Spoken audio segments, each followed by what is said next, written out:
Di balik kehidupan umat yang damai hidup berdampingan, ada sosok yang dijadikan suri tauladan, menyebarkan kebijaksanaan, menjaga nilai-nilai spiritual tetap hidup di tengah zaman yang terus berubah.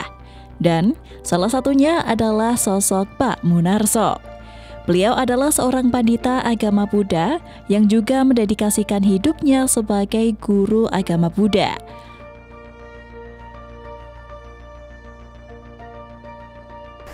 Baik Pak Munarso, boleh diceritakan Bapak bagaimana pengalaman spiritualnya dari awal hingga sekarang? Apakah berdakwah untuk umat Buddha itu merupakan cita-cita yang sudah Bapak impikan dari kecil atau dari muda? Baik, sebelum saya ceritakan, terlebih dahulu saya sampaikan salam Buddhis, Namo Buddhaya, Sugihoto. Semoga Anda sekalian berbahagia. Begini, untuk pengalaman spiritual itu memang dimulai dari sejak saya ikut sekolah di PGAB, ya, pendidikan guru agama Buddha gitu, dimana di sana sudah ada kegiatan rutin yang yaitu yoga. Nah, yoga saya ikuti sampai setahun, terus kemudian setelah lulus saya juga mendedikasikan diri untuk terjun di wihara di daerah Kebumen, itu hampir kurang lebih 2,5 tahun.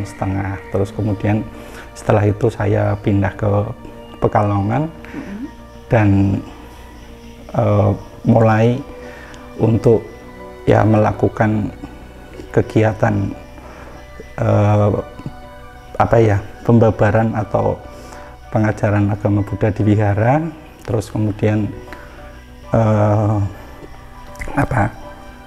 ya boleh dikata hingga sekarang, tetapi kemudian pada beberapa tahun kemudian saya sempat mengikuti kegiatan atau latihan samanera, ya, calon biku, karena ya memang pada waktu itu ingin sekali menjadi biku gitu, ya. Jadi tapi tidak ada kesempatan karena tidak diizinkan penuh oleh kedua orang tuanya, ya. Dimanapun saya berada mesti ditengok supaya menghentikan latihannya gitu. Tetapi kemudian setelah itu ya sudah, saya akhirnya 1 tahun kemudian lepas, ya, di samanera. Nah, meskipun itu saya tidak lagi jadi samanera, kemudian saya masih bisa mendedikasikan diri untuk ikut mengajar di sebuah lembaga Manggala Dhamma Duta Jawa Tengah yang bertempat di Wihara Mendut. Dan saya pertama berdiri memang saya sebagai pesertanya. Nah, begitu lulus selesai, saya kemudian diwisudi jadi seorang pandita gitu. Nah, terus kemudian di samping sebagai seorang pandita, terus diangkat pula sebagai bagian dosen yang mengajar di lembaga Manggala Dhamma Duta. Ya, jadi bidang saya waktu itu pembelajarannya adalah untuk Dhammapada, kitab suci Dhammapada, itu bagian pengajaran saya. Ya, di samping sudah beberapa kali pesertanya itu lulus karena kegiatan itu kan 2 tahunan, jadi 2 tahun selesai, sampai akhirnya saya mendapat kesempatan untuk diangkat jadi pegawai negeri. Nah, sejak itu saya lepaskan untuk lembaga Manggala Dhamma Duta Jawa Tengah. Nah, saya masih tetap di Wihara Bodhidharma Pekalongan gitu. Nah, inilah liku-liku ya menjalankan pembinaan untuk kegiatan keagamaan. Ya, sebenarnya pada awalnya saya tidak bercita-cita jadi pandita ataupun jadi guru agama Buddha. Pada awalnya itu saya cita-cita kepingin jadi polisi, tapi bagian intel gitu. Karena kakek saya itu seorang polisi dan intel, ya saya kagum sekali karena dia seorang polisi, tidak pernah pakai pakaian polisi, tapi dinasti polisi, di mana karir simbah saya itu apa ya, hebat lah pokoknya, karena sering menangani berbagai macam tingkat kejahatan itu, sehingga saya bercita-cita jadi polisi. Jadi meskipun sekolahnya waktu itu perguruan ya, guru agama Buddha, saya mencoba untuk pernah mendaftar jadi polisi ya, tapi di bidang kesehatan saya gagal. Nah, terus tidak lanjutkan. Nah, begitu ada kesempatan mengajar, malah justru waktu pemberkasan untuk mengajar jadi guru malah ditawari lagi jadi polisi. Tidak jadi persoalan itu. Tapi waktu itu saya tahu bahwa ketika masuk jadi polisi saya akan dikirimkan di Aceh, maka saya tidak mau ya, karena di gurunya itu sudah mulai pemberkasan gitu. Jadi saya tolak gitu. Gitu. Jadi ini perjalanan di Pekalongan itu dari mulai tahun 90-an gitu. Iya, dari wiharanya kecil yang kemudian ditelateni sampai sekarang wiharanya menjadi ya cukup besar, cukup megah gitu. Ya, umatnya juga bertambah semangat di dalam melakukan kegiatan-kegiatan keagamaan gitu. Oke, baik. Ya. Itu kalau boleh tahu Bapak, tadi kan kalau misal cita-cita Bapak sendiri pengen jadi polisi itu terinspirasi dari seorang kakeknya. Ya. Tapi kalau cita-cita Bapak sebagai seorang biku itu terinspirasi dari siapa, Pak? Ya, terinspirasi dari kegiatan keagamaan di mana saya sangat sering sekali bertemu dengan seorang biku. Ya, bahkan yang memvisudi saya itu kan boleh dibilang biku-biku yang terkenal di Indonesia gitu. Nah, dengan melihat karakter dari para biku-biku ini, jadi kayak memotivasi saya untuk bagaimana sih saya bisa mendalami agama Buddha secara khusus gitu. Ya, ini yang melatar belakangi saya untuk kepengen jadi biku gitu. Ya. Bapak ini kalau misalkan untuk kegiatan keagamaan yang biasa Bapak isi itu biasanya ada kegiatan apa aja, Pak? Ya, untuk biasanya kegiatan perayaan-perayaan ya, seperti perayaan Waisak, ada perayaan Asada, ya, kemudian ada perayaan Katina dan juga ada perayaan Maga Puja. Jadi ini yang rutin, yang pokok 4 kali ya. Kemudian di samping itu juga ada ODM itu one day mindful, jadi sehari penuh menjalankan meditasi di wihara. Terus ada juga kelas dhamma di hari-hari tertentu, seperti kemarin sebelum Waisak itu kita sebulan menjalankan puasa juga ya, yang di samping puasa juga ada kegiatan puja bakti setiap malam gitu ya. Jadi itu. Nah, termasuk ada perayaan Patidana gitu. Jadi menghormat kepada atau menghormati para leluhur ya, atau mungkin kalau dalam bahasa yang lain apa ya, nyadran atau gitu ya, kirim doa kepada para leluhur gitu. Ya. Jadi ya sebenarnya cukup banyak kegiatannya. Jadi itu ya. Oke, baik. Kemudian apa sih Pak biasanya tantangan yang Bapak hadapi di lapangan begitu, Pak? Ya, tantangan saya sebenarnya saya merasa bahwa pembinaan di khususnya umat Buddha di wihara kami itu sudah dalam tingkat keberhasilan yang lumayan gitu ya. Tetapi saya merasa belum berhasil sepenuhnya, oleh karena apa? Umatnya itu sangat sulit untuk diajak dalam bidang keorganisasian ya, seperti kalau melayani di FKUB, melayani ke pemerintahan ya, juga itu jadi mengalami kesulitan karena mereka memang punya pekerjaan sendiri-sendiri, tapi kemudian di samping itu mereka juga apa ya, jadi nggak ada yang pengen menaikkan levelnya di bidang keorganisasi seperti umpamanya jadi upacarika atau calon pandita, jadi pandita gitu ya. Jadi itu kesulitan saya sehingga sampai sekarang kegiatan apa ya, umpamanya organisasi seperti melayani pernikahan, melayani orang sakit itu kan sebenarnya butuh pandita pendamping gitu. Tidak hanya saja saya saja yang harusnya melayani gitu, tapi belum ada seorang pun yang jadi pandita di Pekalongan, khususnya di wihara saya gitu, di wihara Bodhidharma itu. Berarti ya. tantangannya adalah mengajak Iya, orang-orangnya itu. iya, tapi mudah-mudahan ke depan ada yang terinspirasi lah untuk mau menjadi pandita gitu, karena itu tugas ya, tugas untuk membina itu ya tugas kita semua gitu di dalam agama Buddha.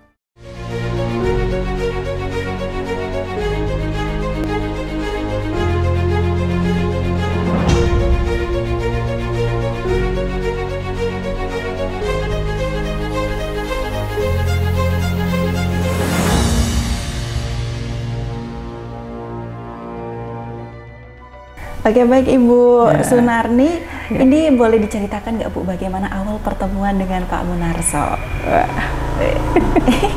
Bagaimana ini? Ya, awal bertemu dengan Pak Munarso itu memang sudah sama-sama berkeluarga. Jadi ya beliau kebetulan istrinya sudah meninggal dan suami saya punya istri lagi. Ya, jadinya saya ketemu sama Pak Munarso itu kadang perayaan di wihara. Ada pernah di wihara Slawi, juga di Pekalongan. Kemudian karena sama-sama guru, jadi kadang tanya jawab tentang itu, soal bagaimana menyediakan soal untuk anak-anak sekolah. Juga penataran di Semarang, di Jakarta kebetulan bareng. Akhirnya ketemulah kita bersama untuk hidup bersama. Jadi sudah tahun yang ke-17 ini saya sama Pak Munarso.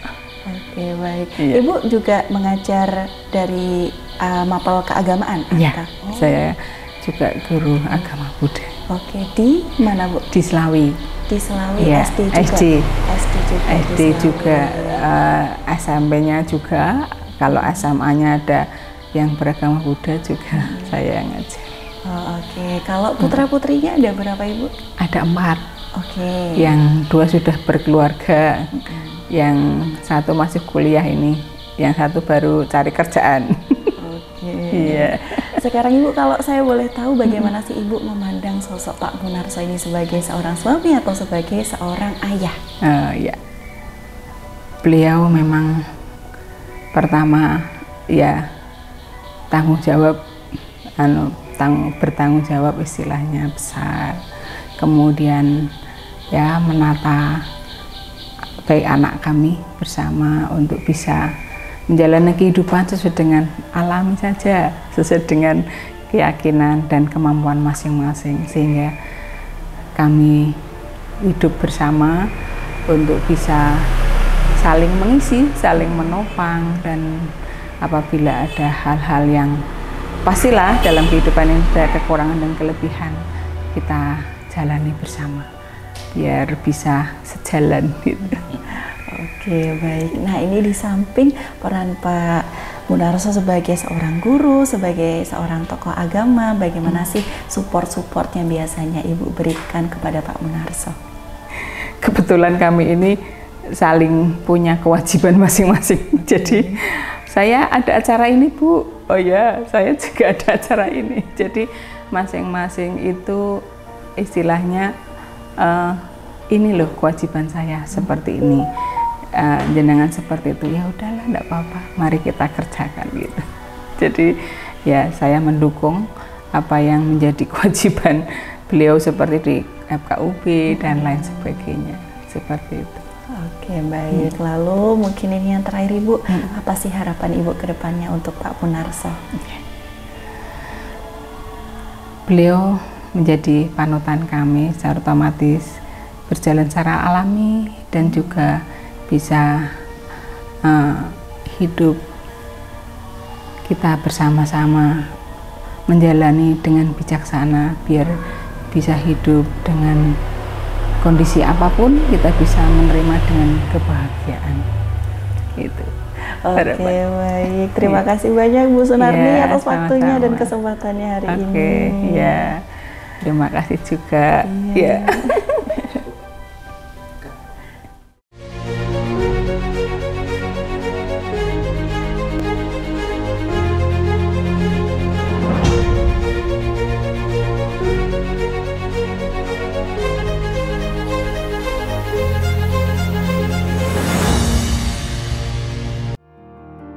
Bagi Pak Munarso, mengajar adalah sebuah tanggung jawab yang besar dan harus tetap dijalankan. Beliau percaya bahwa pendidikan agama itu penting, apalagi bagi para generasi muda. Zaman terus berubah, tetapi nilai-nilai spiritual harus tetap dijaga. Oke, baik. Ya. Itu Bapak membahas tentang FKUB nih Pak. Itu biasanya di FKUB Bapak berarti bergerak sebagai apa, terus peran dari FKUB sendiri itu seperti apa Pak? Ya, saya di dalam kepengurusan itu sebagai anggota, ya anggota, tapi ya istilahnya anggota inti gitu ya, anggota inti dari utusan agama Buddha yang mewakili agama Buddha gitu. Terus selama ini ya aktif di FKUB itu adalah keaktifan mendukung semua kegiatan-kegiatan yang dilakukan oleh FKUB. Ya, pada saat saya awal-awal untuk mengikuti FKUB itu ya aktif sekali. Apapun yang dilakukan itu saya pasti hadir di sana. Tetapi karena tugas saya sebagai guru sekarang lebih dipersulit, artinya lebih tidak mudah untuk dapat izin keluar, kadang saya tidak bisa hadir kalau kegiatan-kegiatannya dilaksanakan di pagi hari itu ya, seperti pelayanan ataupun pengenalan agama Buddha di sekolah-sekolah itu kan ya. Sekarang moderasi di sekolah-sekolah itu kan sedang gencar sekali dilaksanakan oleh FKUB ya. Untuk ke dalamnya ya kita menerima secara terbuka kehadiran FKUB di wihara-wihara kami. Itu bentuk apa ya, bentuk kerjasama yang baik supaya ada apa ya, sinergitas antara umat Buddha khususnya dengan FKUB gitu. Nah, gitu. Kalau sekarang Bapak ngajar di mana Pak? Ya, saya ngajar ngajar saya itu di Tegal ya, di Tegal. Saya sebagai guru SD, pokoknya itu ada guru SD, tetapi saya juga mengajar di SMP juga. Bidang khusus guru agama Buddha ya. Pada awal saya belum mengajar di Tegal itu sudah mengajar dulu di Pekalongan, khususnya di sekolah-sekolah SMA. Nah, dulu pusat pembelajarannya itu di SMA Negeri 1. Ya, tapi karena saya sudah jadi guru atau pegawai negeri yang tidak ada waktu harus keluar, maka pembelajarannya harus disesuaikan ya, disesuaikan. Akhirnya sampai sekarang pembelajaran agama Buddha di SMA saya dipindahkan ke Wihara Bodhidharma sampai sekarang ya. Itu jadi setiap hari Minggu 8:30 saya harus mengajar untuk yang kelas SMA sampai nanti jam 11 atau 11:30 gitu. Oke, ya. Mengajarnya malah di hari Minggu ya Pak? Iya, untuk SMA di sini gitu ya. Tadinya di hari SMA di hari Jumat tuh. Ya. Oke, nah itu dilaju Pak dari Pekalongan ke Tegal? Ya, dilaju gitu ya. Sebelum COVID fasilitas saya seringnya bus ya. Tapi kemudian ada COVID, saya kemudian ganti ya, lebih pakai motor sampai sekarang ya. Ya, dulu pernah juga pakai kereta, mencoba pakai kereta ya selama sebulan penuh itu pakai kereta. Tapi kemudian ada hambatan ya, hambatan jam datang ke sekolah, termasuk ya finansial lah yang keberatan gitu. Ya. Baik, terima kasih Bapak. Ini berarti terakhir mungkin harapan Bapak ke depannya untuk mungkin umat beragama Buddha atau untuk para kaum muda, Pak? Ya, harapan saya untuk kaum muda itu khususnya yang Buddhis itu ya dimanapun setelah mereka berada, soalnya para pemuda-pemuda Buddhis di Pekalongan itu kebanyakan kalau sudah lulus SMA itu pasti di luar kota, ya, di luar kota. Nah, ada sebagian mereka yang juga aktif di wihara-wihara di mana di luar kota dia ikuti. Jadi ya untuk semuanya mereka harus bertanggung jawab dengan keagamaan atau agamanya sendiri, ya. Itu kan satu kebajikan yang menolong dirinya sendiri gitu. Ya. Jadi mempertahankan, melestarikan agama Buddha ya dengan menjalankan dhammanya, ajarannya Sang Buddha dimanapun ya berada gitu. Ya, sehingga saya merasa senang kalau mantan siswa saya itu termasuk para generasi muda yang saya dengar, saya melihat, oh dia aktif di sana, mengikuti kegiatan keagamaan di sana, merasa bahagia gitulah, ya. Jadi kebahagiaannya itu bukan karena materi gitu ya, terus ditambah kalau mereka bisa berhasil di bidang kehidupannya gitu ya. Jadi ada yang jadi apa di bank, di apa, pokoknya yang punya kedudukan yang sekarang merupakan incaran anak muda gitu ya. Berhasil itu ikut senang juga karena keberhasilan dalam apa ya, tingkat kehidupan ekonomi gitu ya. Di samping keberhasilan dalam dia mempertahankan, melestarikan agamanya gitu ya. Jadi umat Buddha tidak gampang di apa ya, di pemudanya ya, karena biasanya apa ya, hal yang sulit itu ketika sudah menemukan jodoh. Ya, menemukan jodoh gitu. Oke, ya, baik. Jadi pesannya begitu. Oke, terima kasih banyak Pak Munarso atas kesempatannya pada hari ini ya. Senang sekali bisa berbagi dengan Pak Munarso. Ya.